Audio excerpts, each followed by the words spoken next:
Smart Rebond en partenariat avec Cegid.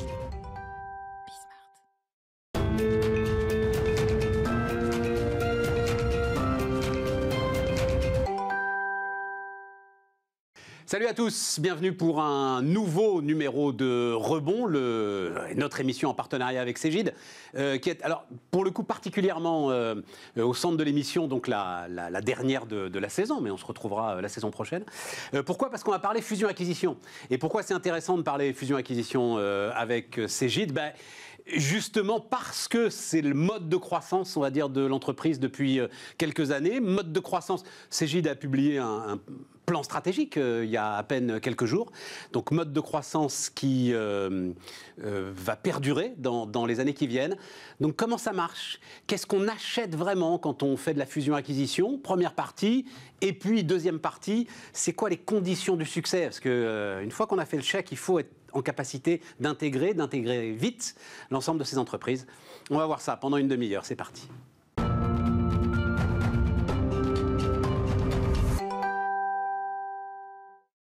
Et donc c'est François Vauthier, le DAF, le directeur financier de Cegid, qui va nous accompagner. Salut François. Bonjour Stéphane. Et là, premier invité, et puis on en aura un autre dans la deuxième partie de l'émission, Thomas Cornet. Bonjour Thomas. Bonjour. Donc directeur général et cofondateur d'ailleurs de Witifit, donc l'une des dernières acquisitions de Cegid. Mais d'abord, je parle évidemment sous ton contrôle François, chiffre d'affaires multiplié par 2 depuis 2016, Cegid, qui va encore doubler dans les 4 ans qui viennent pour atteindre donc 1,4 milliard. Petit quiz, à combien était le chiffre d'affaires au départ ? Non, en période du bac, évidemment, toi tu le sais. En 2016, un peu plus de 300 millions. Voilà, c'est ça, 300 millions x 2, 600. On est à 650. Ça s'est fait par acquisition à chaque fois, justement, c'est ça le sujet. Ah non, ça ne s'est pas fait que par acquisition. Ça s'est fait beaucoup par la croissance organique. On a... à l'arrivée des nouveaux actionnaires, notre nouveau dirigeant de l'époque, donc Pascal Houillon, on a mis en place tout un plan en fait de croissance a priori organique, donc avec de l'acquisition de nouveaux clients, avec et surtout des migrations des clients on-prem vers le SaaS. Et puis on a profité on-prem, c'est on-premise, sur place. C'est en fait, c'est les petits disques qu'on achète et voilà, c'est les logiciels qui s'achetaient sur étagère. C'est ça. C'est fini ça ? Bah non, maintenant on est passé le SaaS, c'est quoi ? C'est 70% de votre chiffre d'affaires aujourd'hui ? Oui, c'est ça, ouais. Voilà, ouais, c'est ça. Exactement. Ouais. C'est 2 tiers. Et puis, voilà, maintenant ça se passe dans le cloud. On est passé d'un SaaS as an option à SaaS... On vous le propose, on va dire, en priorité. Et maintenant, on est sur du SaaS only pour la 90% de donc, quel rôle les acquisitions ont joué alors dans cette... C'est quoi d'ailleurs le rythme d'acquisition de Cegid depuis le rythme d'acquisition. Bon, alors, depuis 2019, on est sur une dizaine d'acquisitions par an. Ah oui, une dizaine par an. Là, sur les 12 derniers mois, on a fait une dizaine d'acquisitions. On vient de toute taille. annoncer 3 sur les 15 derniers jours. Donc de toute taille, ça va de l'entreprise qui générait 100 000 euros à celle qui est la plus grosse étant celle qui fait 90 millions d'euros. C'est quoi la plus grosse ? C'est Talentsoft ? Talentsoft. Ouais, voilà, c'est ça. Talentsoft. Il y a eu comme annonce aussi une entreprise très connue dans le monde de l'entreprise. Peut-être pas connue comme elle aimerait être connue dans le monde de l'entreprise, c'est Nautilus pour la gestion des notes de frais. Voilà, c'est ça. Donc ça, c'est l'avant-dernière qu'on a annoncée. Donc Nautilus, entreprise basée à Lyon, donc proche de notre headquarter à Cegid. Et par Nautilus, on se développe sur le marché des notes de frais, des travel expenses. Et donc on va chercher quoi ? On va chercher des parts de marché ou on va chercher des activités complémentaires ? Alors en termes de stratégie fusion-acquisition, l'objectif numéro 1 n'est surtout pas d'augmenter le chiffre d'affaires. Il ne faut pas que ce soit ça ? Non, l'objectif, c'est la création de valeur. Ouais. La création de valeur pour Cegid, pour notre entreprise, a priori pour la cible, pour l'acquisition, pour l'acquisition, l'entreprise acquise et pour nous aussi. Donc, c'est-à-dire nos clients en premier lieu, nos salariés. Et puis, a fortiori... Tu ne peux pas aller chercher de la part de marché quand même par l'acquisition ? On a c'est le premier pilier de notre stratégie. On a une stratégie pragmatique, comme on est à le dire, parce qu'on cherche à créer de la valeur pour l'entreprise. Donc le premier pilier, ça va être de l'acquisition de parts de marché sur un marché sur lequel on est déjà. Ouais. Voilà. Donc on a fait des choses, par exemple, historiquement sur le marché des experts, des logiciels pour experts comptables, le marché du retail. Ça, c'est le premier, avec tout ce qui va avec en termes de bénéfices de part et d'autre, des synergies commerciales, des synergies opérationnelles, des synergies de compétences pour nos talents. Voilà, là on est sur le premier angle. Dans ce cadre-là, c'est aussi sans doute un moyen important de se développer à l'étranger. C'est sans doute l'un des moyens les plus sécurisés de se développer à l'étranger que d'aller acheter de la part de marché là-bas. Alors nous développer à l'étranger, c'est également le deuxième pilier stratégique de notre stratégie fusion-acquisition. C'est plutôt que d'aller amener nos produits qui sont parfois dans un environnement bien cadré d'un point de vue réglementaire, avec tout un tas de conventions. On se parle ici de la comptabilité, des métiers de paye. Évidemment, les conditions sur le marché français ne sont pas tout à fait réplicables sur d'autres marchés, même européens. Et donc là, plutôt que d'aller mettre nos produits, prendre le risque qu'ils ne soient pas adaptés, développer la force commerciale locale, on préfère évidemment se constituer une plateforme pour faire du build-up après à l'étranger. Et c'est ce qu'on a fait notamment sur des zones comme l'Espagne, le Portugal, le Benelux et puis l'Allemagne plus récemment. Oui, tout à fait. Donc tu disais consolidation de marché, développement international. Voilà. Et le troisième, c'est sur un même marché, étendre notre portefeuille de produits et de services. Donc c'est-à-dire qu'on va regarder, encore une fois de manière très pragmatique, les besoins de nos clients. Prenons par exemple notre client DRH. Voilà. Il y a 2 ans, on avait de la paye à lui proposer. Voilà. Donc je suis commercial CJ, je viens le voir. Voilà. Mon portefeuille de services, c'est de la paye. 2 ans après, au même client, on est capable d'aller lui proposer des services de gestion des talents, en allant du recrutement à la formation, à la gestion des carrières, à de la gestion des temps, avec l'acquisition de Visual Time qu'on a faite en décembre dernier en Espagne, et puis avec l'acquisition toute récente de Witifit, Enterprise Employee Relationship Management. Voilà, c'est 3 services complémentaires qui, en fait, viennent compléter cette offre et, comme on aime à le dire souvent, constitue un catalyseur pour la croissance organique future. Dernière question avant de discuter justement avec Thomas sur les enquêtes qualité de vie au travail. Il y a là, en fait, alors pur hasard aussi, on a eu des chiffres sur un réel coup de frein sur les fusions-acquisitions en France, recul de 42% des montants engagés sur les 6 premiers mois.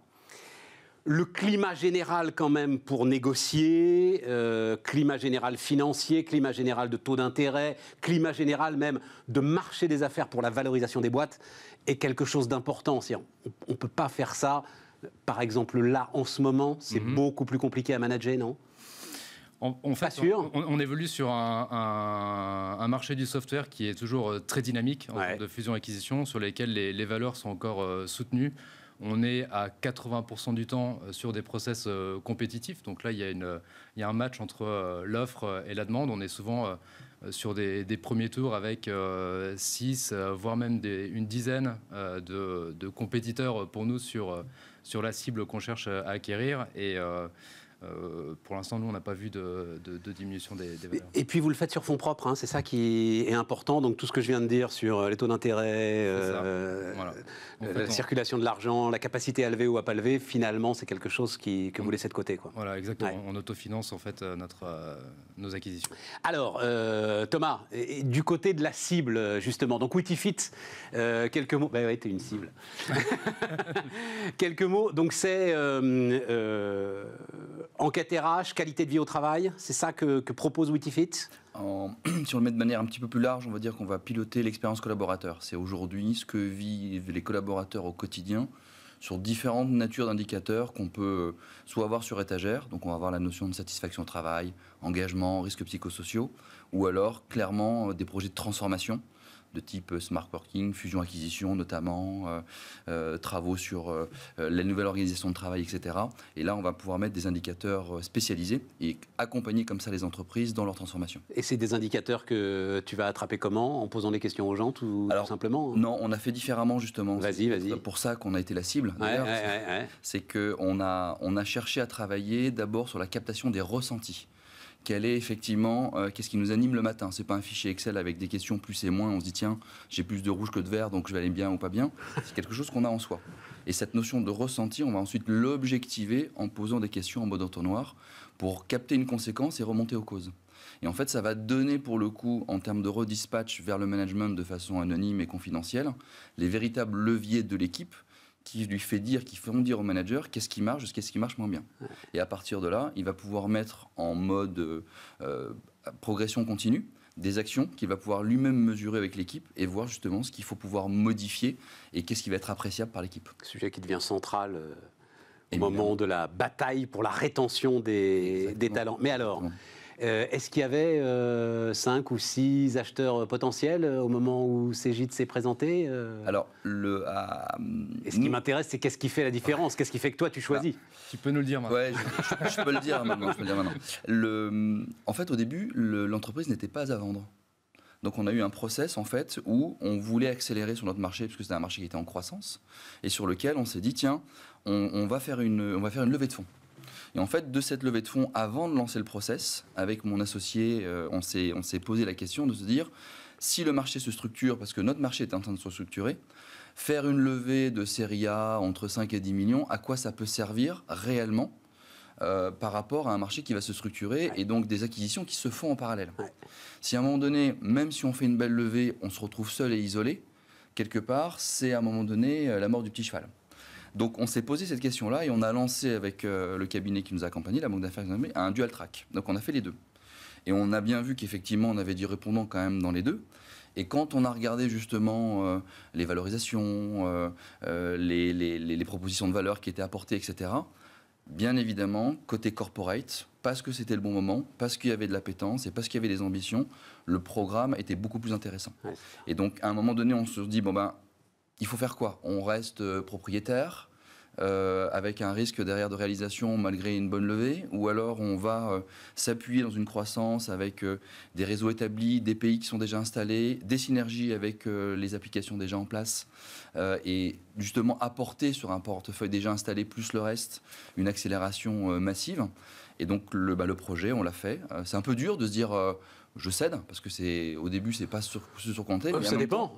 C'est un peu dur. Non, c'est un peu dur, parce que pour le coup, on se disait, bah, tiens, le marché est en croissance. Donc, t'es dessus, là, voilà, c'est clair. Donc, si on se revendait dans 1, 2, 3 ans, etc., c'était autant de valorisation qui allait prendre la boîte. Et donc, il fallait trouver le bon moment.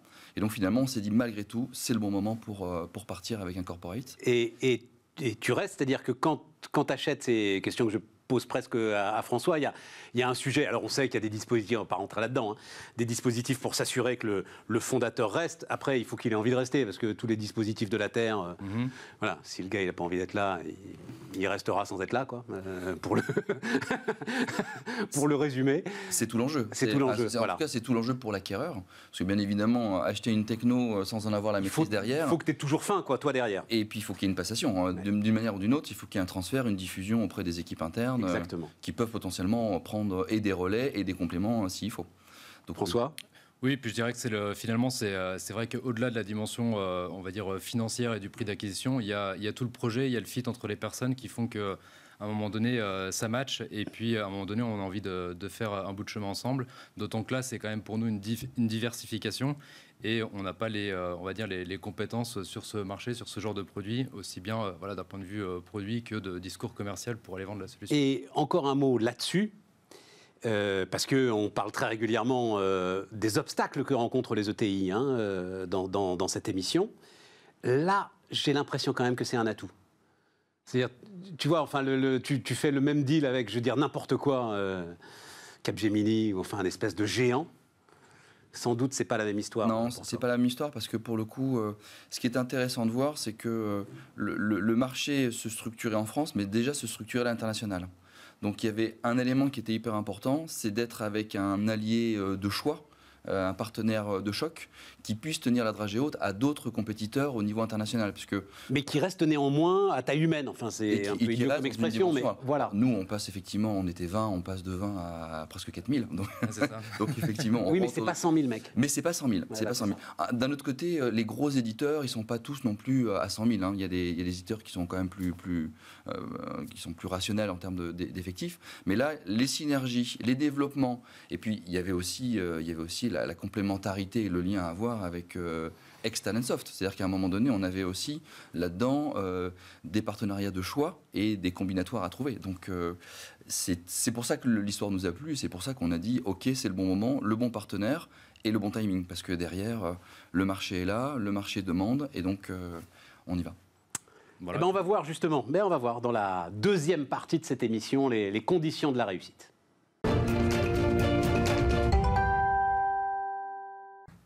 On repart avec François Vauthier qui reste avec nous, le DAF de Cégide, et puis Guillaume Martinez.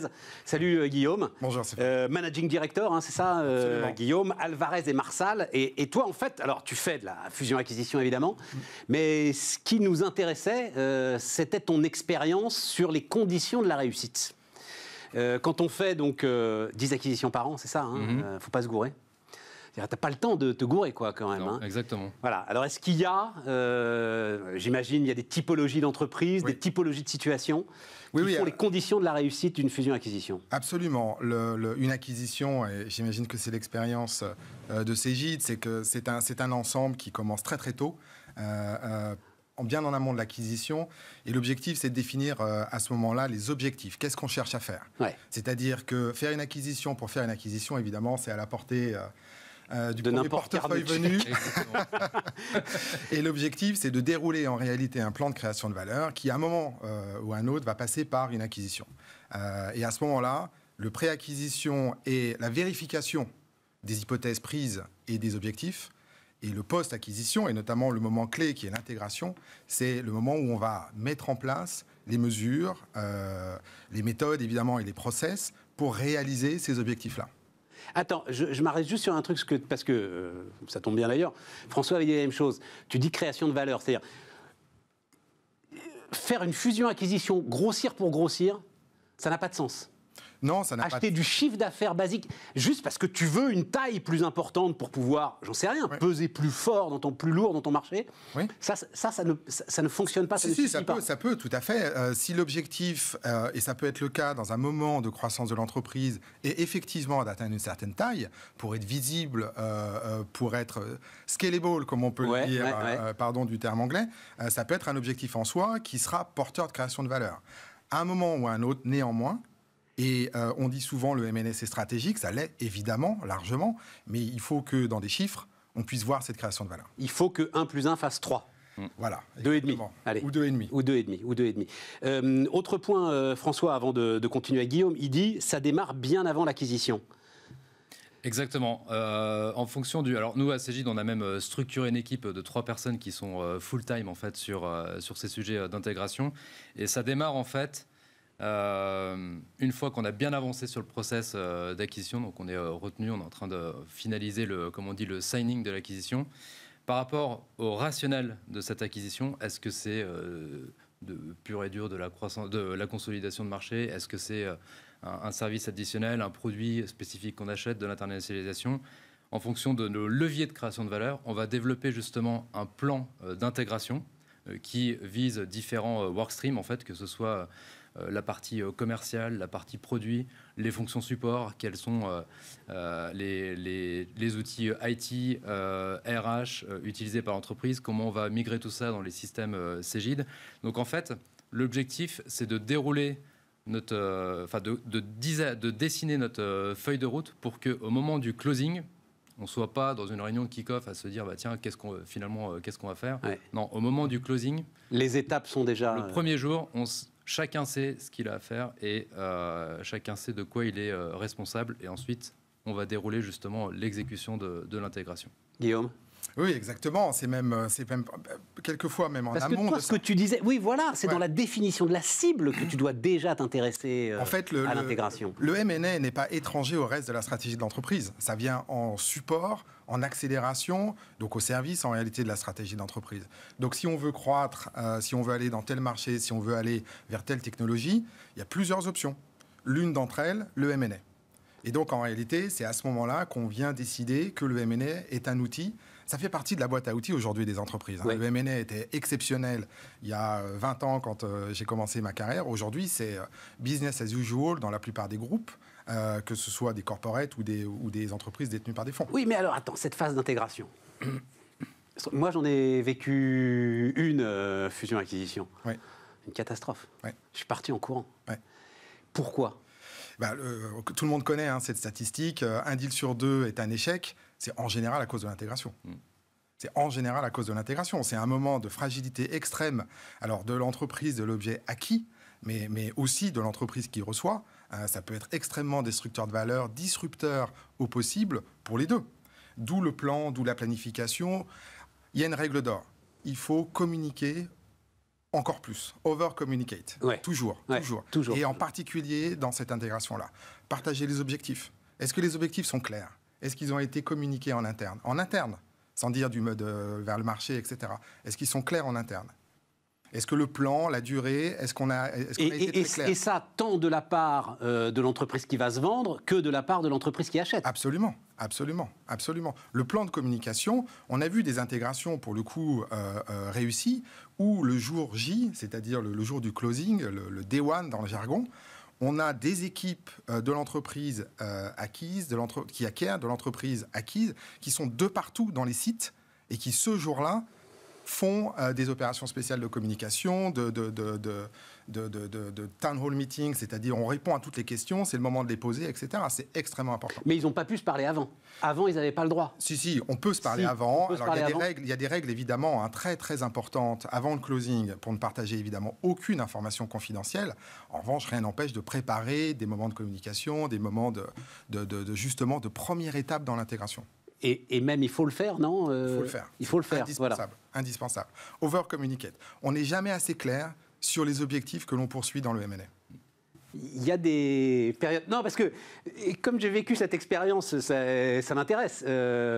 Tu la prends, boum, au cœur du... Ça devait être fin juillet, début août, tu vois, sorti de nulle part, t'es en vacances, tu sais rien de rien, et tu lis des communiqués lénifiants de gars qui te disent que ça va être génial. C'est les réinventions de l'avenir et que tout le monde va y gagner. Voilà. Ouais, tout à fait. C'est exactement ce qu'il ne faut pas faire, non ? C'est exact. Alors, la période d'été, pour annoncer ça, je suis d'accord, c'est pas forcément top.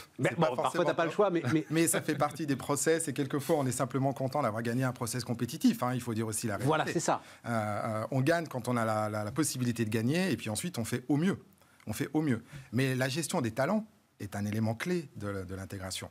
Il n'y a rien de pire que d'avoir des objectifs, d'avoir fait le travail en amont, et puis simplement pour découvrir que les personnes qui sont derrière ces talents, ces actifs, etc., elles s'en vont. Et donc, il faut gagner le consensus. Comment tu fais ça ? Comment tu t'assures de ça ? Alors, 1, je l'ai dit, la communication. 2, il faut être aussi très très clair au sens des objectifs en question. Ouais, c'est ça. Et du timing qu'on va donner. Après, l'intégration, c'est un moment, comme on le disait, de création de valeur. Mais d'abord, il faut stabiliser. C'est-à-dire que oui, on va aller chercher ces objectifs, et d'ailleurs, il ne faut certainement pas les oublier en cours de route, mais la première étape, c'est la stabilisation des deux business. Après, il y a des très gros qui rachètent des plus petits, des pairs qui s'achètent entre eux, etc. Donc, les situations sont très différentes. Ouais. Mais la première étape, c'est être sûr qu'on a toujours la lumière allumée. Et avec une idée stratégique très claire, non ? Avec une idée stratégique très claire. Chacun sait exactement pourquoi cette opération est faite. Exactement. Ça, oui, exactement. Et surtout, dans notre univers du software, en fait, où nous, on n'a pas de matière première, on n'a pas de machine. Et donc, on va dire, le cœur du réacteur, pour nous, c'est les people. Exactement. En fait. Donc, la clé d'une acquisition réussie, c'est tout d'abord, comme tu le disais très justement, sécuriser le run, on va dire, dans les 2 mois qui suivent. Il ne faut pas que tout s'arrête parce qu'il y a eu cette acquisition. Et puis, c'est de sécuriser les employés. On en parlait tout à l'heure avec Beautyfit, où en fait, on va leur présenter le projet et définir pour chacun d'entre eux, en fait, quel va être leur rôle, leur contribution à ce projet. Et donc là, communication, communication et communication. Et le fait qu'il y en ait eu beaucoup avant, est-ce que ça sécurise, je ne vais pas dire la proie, mais la cible, le futur partenaire, pour dire politiquement correct? Est-ce que les gars se disent, ça, c'est Cegid, ils savent faire? Oui, je pense que quelque part, on gagne au fur et à mesure de la notoriété, de la crédibilité. Ouais. En fait, c'est-à-dire que ce ne sont pas que des promesses. En fait, on est capable de montrer que voilà, ce qu'on a affirmé pour d'autres acquisitions, on l'a réalisé. Et il y a des... Voilà, on a plein d'exemples, nous, de mobilité, de promotion de personnes qui faisaient partie, même de dirigeants qui faisaient partie de sociétés qu'on a acquises, qui maintenant font partie du comité exécutif de Cegid. Dans un process de M&A compétitif, il y a des périodes où la société qui sera la cible, l'objet de l'acquisition, en réalité, va choisir. Et là, c'est souvent le moment d'amener avec soi des gens qui ont connu ça, qui sont passés par là et qui vont témoigner de comment ça s'est passé en pratique. Et encore une fois, ça, c'est les meilleurs témoins qu'on puisse trouver. C'est Gérard Mestralet a peut-être d'ailleurs travaillé sur une des acquisitions avec lui. Était très très fier. Je crois que c'est 17 acquisitions structurantes pour à l'époque Suez, puis ensuite Engie. 17 acquisitions structurantes et il était très très fier que tout ait été amical. Et que tout, en fait, se soit parfaitement bien déroulé. C'est-à-dire qu'à un moment, il y a un process qui commence à être mis en place. Et c'est une vraie fierté. C'est quand même très compliqué, hein. Il faut dire les choses. Et puis là, c'était des coûts à plusieurs dizaines de milliards de dollars, en plus. Après, vous avez certaines industries, comme la distribution spécialisée, par exemple. C'est dans leur business model d'acquérir des petites unités de distribution. Et c'est quelquefois une par jour. Une par jour. Et là, il y a des process extrêmement industriels d'acquisition qui doivent être en place. La digitalisation est importante. Enfin, c'est je ne sais pas s'ils sont licornes. Enfin bon, bref, de toute façon, ils sont cotés en bourse. Donc, mais c'est Believe qui est aujourd'hui qui réinvente le marché des talents, de la gestion des talents de la musique, qui nous disait donc énormément aussi d'acquisitions. C'est pratiquement une par jour, parce qu'à chaque fois, c'est des petits labels en fait qu'on chope avec un artiste. Presque un artiste, c'est une acquisition, et qui disait qu'en fait la robustesse du système digital permettait de gagner énormément de temps et de rassurer énormément l'ensemble de ceux qu'on acquérait. C'est quelque chose d'important, ça. Alors, Guillaume. notamment dans les différents business qu'on peut trouver de talent management. Parce que c'est l'outil pour dissocier d'un côté la créativité qu'il faut absolument préserver et à un moment donné amener un peu de process, un peu de pourquoi on fait ça aussi, hein, c'est-à-dire pour concentrer d'un côté les talents sur ce qu'ils savent faire et de l'autre faciliter la vie de tout le monde. C'est ce qu'est le digital. Ouais.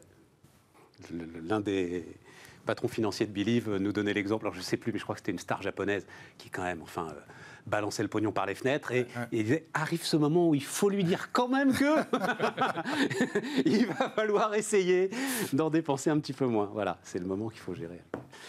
Parfait, merci beaucoup pour tout ça. Merci François, donc directeur financier de Cegid. Merci beaucoup Guillaume. Merci à toi. Guillaume Martinez, donc Alvarez et Marsal. Et puis on se retrouve à la rentrée, septembre, octobre, on verra ça pour un nouveau numéro de Rebond en partenariat avec Cegid.